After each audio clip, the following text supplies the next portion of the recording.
So ayun nga, andito tayo ngayon sa entrance ng Calabanga Public Market. Tignan natin kung anong andito ngayon kasi magpipiesta na dito sa may sa amin na hindi sa may sa inyo. Andito na nga, naglalakad na ako dito para tignan. At ayan nga, ang dami-daming mga sasakyan dito dahil ang sabi ko, na-piesta na. At eto na nga, ang dami dito ng estudyante pala paghahapon kasi may pirya na dito guys. At ayan na nga, naglalakad, nagsisilakada na sila. At kung dito makikita nyo sa aking gilid, mayroon dito mga ukay-ukay na napakaganda ang quality. At andito si Nunoy, naglalakad siya, may dala siyang inumin at yan, sana all.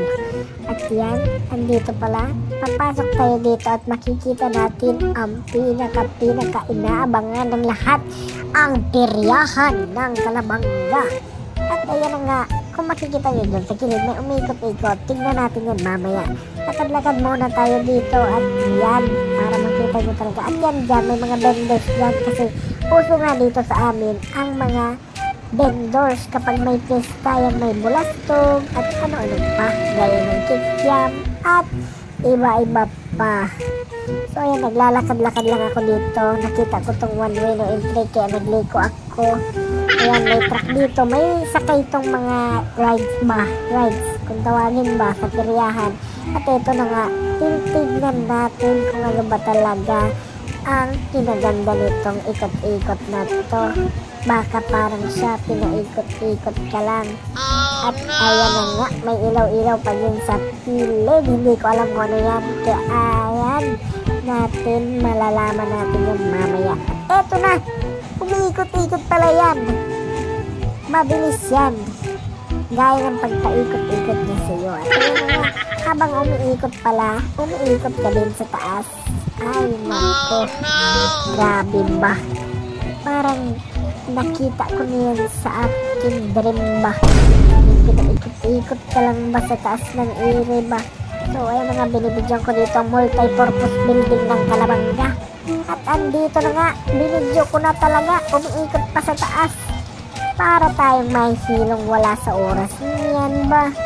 At ayun na nga, nagsisiduudan sila dyan kasi mangha-mangha sila sa rides na ito. Kasi nga guys, ito palang rides na to, ang siyang pinakaunang naitayo dito sa Calabanga kasi wala pang iba, hindi pa sila nagsashade datingan dito sa Calabanga. At ayun na nga, nag-ikot-ikot na yan. Grabe na yan, tornado na yan, minikos na yan, insan. At ayun na nga, naghihintay ako dito upang makita ko talaga ang tunay na pag-ikot-ikot gaya ng pagpaikot niya sa iyo. 2 beses na yan! Ayun na nga, dito na tayo. Abangan na lang natin ang susunod na mangyayari kasi napakatagal talaga to paikutin kasi naghahanap pa to ng pasahero. At ayan na nga, pinaikot-ikot na. Masinay sa simula, pero pag nag-antay ka ng mabilis, bibilis din. So ayun na nga, umiikot-ikot doon si ate mo at ayun din si kuya mo, umiikot-ikot sila dyan sa taas. Kaya tignan natin kung hindi ka talaga mahilo at kabahan kapag sumakay ka dito. At hindi ka dapat mag-alinlangan dahil ito, safe naman to kasi may mga safety gears naman to. At ayan na nga, sisimula na ang pagpaikot-ikot gaya ng pagpaikot niya sa iyo. Ayan na nga, ang ating inaabangan. Mag-wait lang tayo dito sa baba. Bakay, wala man tayong pangbayad ba sa entrance dyan ba? So, ayan nga guys, 40 pesos nga palang entrance dyan. Napakamahal na. Dati, 20, 30 lang yan. Nagmamahal na talaga ngayon. Ay, naku talaga. Eto na. May stop pa. Ayan na nga, mag-wait lang tayo dito. Video lang tayo. At ayan, wala na. Hindi ko na winit. Ayan na nga, andito sa gilid-gilid may mga nagtitinda dyan ng mga gamit. Tapos ang dito naman sa left side ko ba, mga tindahan yan ng pang-ulam gaya ng karni, isda at kung ano-ano pa mga na gusto mong ulamin. At yan, pumunta tayo dito sa second market. Dito naman sa market na ito. Yan mga green na nakikita nyo dyan, vegetable and fruit selection yan. Special yan dito sa Kalabanga. Kasi ito lang naman sa Kalabanga ang nagtitinda ng mga gulay o sinasabing bagsakan. Ando na nga ang bagsakan center ng Kalabanga. Kung makikita nyo, ayan na nga, naglalakad tayo ng walang pag-aalinlangan kasi kakaunti na lang ang sasakyan. At ayan, may mga ukay-ukay na naman dito tayong nakikita kasi nakikita nyo rin. Ayan na nga, naglalakad na naman ako, walang kapagurang lakad.